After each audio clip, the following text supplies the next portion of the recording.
Hi, Instagram. Good afternoon. Happy Monday. I hope all of you are continuing to stay safe and following the guidelines and being safe on this super, I don't know if it's gloomy for y'all, but here it's raining a lot. So today I wanted to do a quick video and break down the $2 trillion package. I know I said I was going to do a video on unemployment and what those benefits will look like. But I wanted to break down the package first real quick and talk about the implications and what it means and whether you're going to qualify or not. So I think the package needs to kind of be broken down first. And then tomorrow I'll do a whole in-depth video on the unemployment reparations, if you would, not reparations, that's not the right word, unemployment benefits, I guess, that is within this $2 trillion package and how you are going to be able to qualify, how long you'll be able to qualify for, what are the requirements you have to meet in order to qualify, so on and so forth. So without ado, let's break down this $2 trillion package, okay? So $2 trillion breakdown. All right, and this is very crude. I'm going to actually link two articles. One is by the New York Times and one is by Politico. And those have a much more in-depth, very much more, each little niche is broken down kind of thing. But this is a very basic general one, and there's more allocations that have been made, but these are just the main ones that I think are really going to affect us. And I will do a whole video on how this will affect college students. So if you're a college student, I'm not going to say this bill will, ¿cómo se dice? I don't want to say it'll fuck you over, but I just think that you're not a main person when they're thinking of benefits and how they want to stimulate their economy and stuff like that. Sorry. So without further ado, let's go into this really, really, really quick. $100 billion is going to go to hospitals. So that was something that hospitals were really, really lobbying for and fighting for in this bill. They were asking for more funding, so on and so forth. So they got their $100 billion. Now, this $350 billion for small business loans, that is really, really important because in these small business loans, the way it works, from my understanding, is that they are going to, they're initially loans, okay? And depending on if you meet certain criteria, two criteria is you continue to pay wages to your employees, whether they're, whether you're working or not, you continue to pay wages. And secondly, if you can prove that you have had over 50% losses in this coming quarter than from last quarter and from comparable years, this loan will then become a grant after a certain period of time. So you keep paying your payroll, you try to sustain yourself as best as you can, and then eventually this loan will turn into a grant, so you won't have to pay it back. And we'll get into, small business concerns in just a second. I just want to quickly break this down. 50 billion is going to corporations. I was just too lazy to write out corporations. And of that 500 billion, 500 billion is going to go to corporations. And of that 500 billion, 50 billion is going to go to airlines, okay? And you might think, okay, well, they're not bailing out the oil industry. They're not bailing out the cruise industry. What is it with airlines? And the reason that they're probably bailing out airlines is for a multitude of reasons. One is lobbying. Airlines have major lobbying. The airline industry in the United States is an oligopoly, right? So there's like 3 to 4 main airlines that control most of the market share. That is airlines. And they're also getting tax credits or tax alleviations on their cargo tax, on their fuel tax, all that jazz. They're getting a lot of credit breaks. But the thing is like if these airlines go under, right? First of all, if they have a lot of overhead costs. They have a lot of fixed overhead costs. So like they have to pay to operate the planes and all of that jazz, whether people fly in the plane or not. That's why a lot of your planes are overbooked, is because they want to make sure every seat has a butt in it, because they have to pay the same amount whether the flight is full or whether the flight is not full. So they'd rather get their money's worth kind of thing. Also, they anticipate that Americans will not fly for about a good 6 months, even once we've been cleared from our lockdown, even once the social distancing parameters have been lessened. They still expect that Americans will not fly if they don't have to for 6 months. And it takes a lot of money to operate an airline. And so without some sort of bailout or funding of some kind, they're worried that they're going to go under and that they're not going to be able to survive this economic collapse. So that's why they're getting a lot of money. Just one of few reasons, or a few reasons of many. Sorry, that's a better term. And then lastly, the one that you're all interested in probably is the $250 billion that's going to go towards unemployment.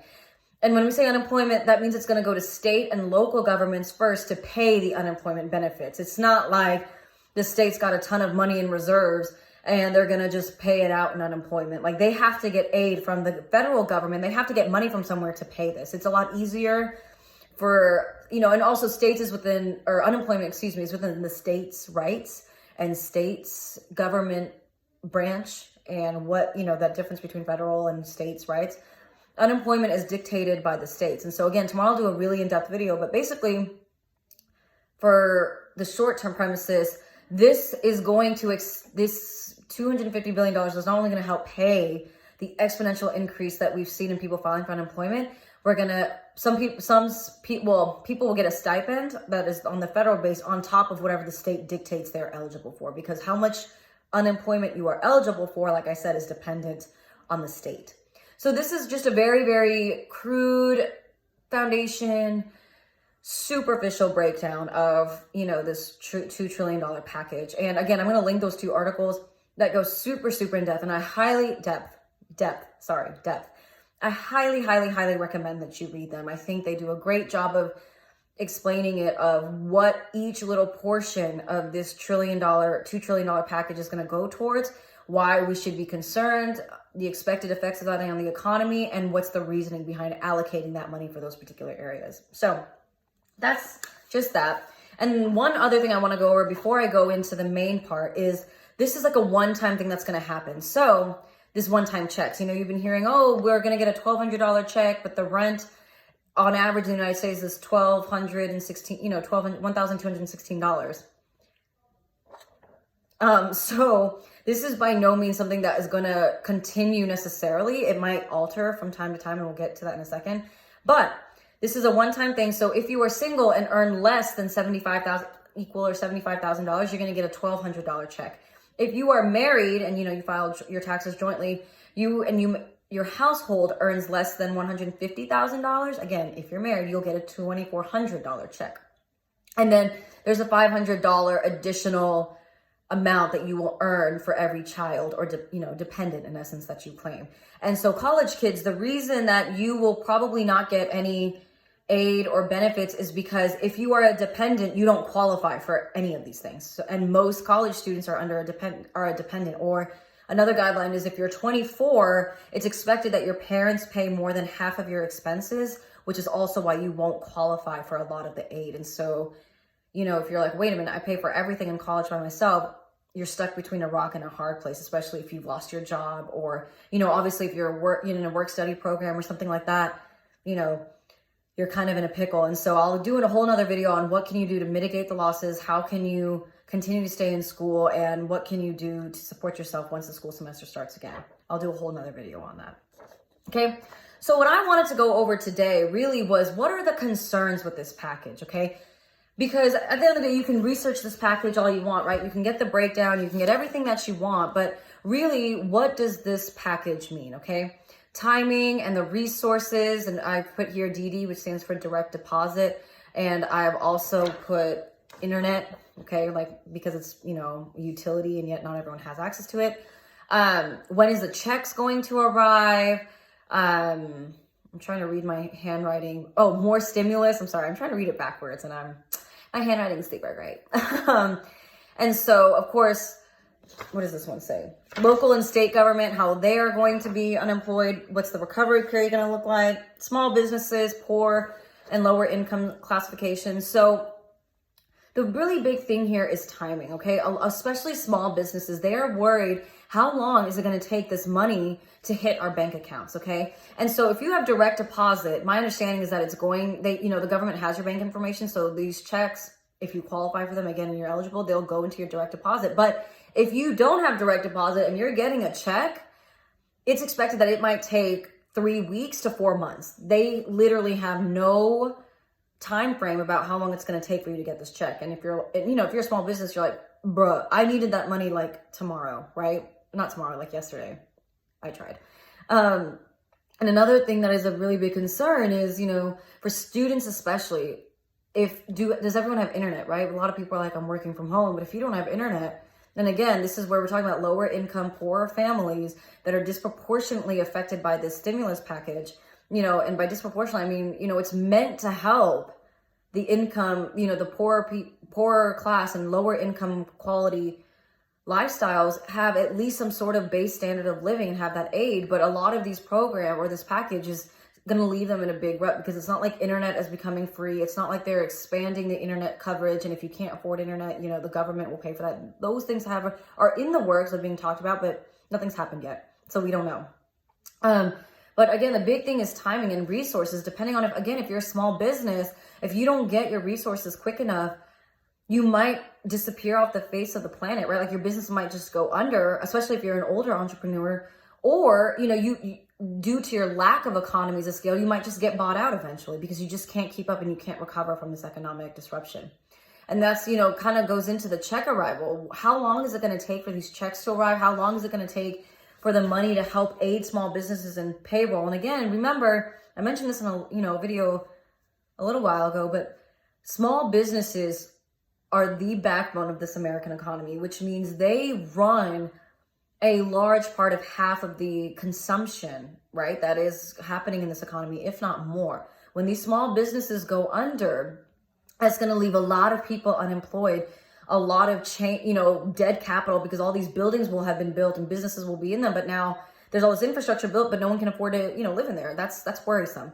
So when we're talking about check arrival, in essence, people will need the money quicker. And, these programs should have been rolled out quicker. But of course, Republicans on one side, like these unemployment packages are a little bit too generous.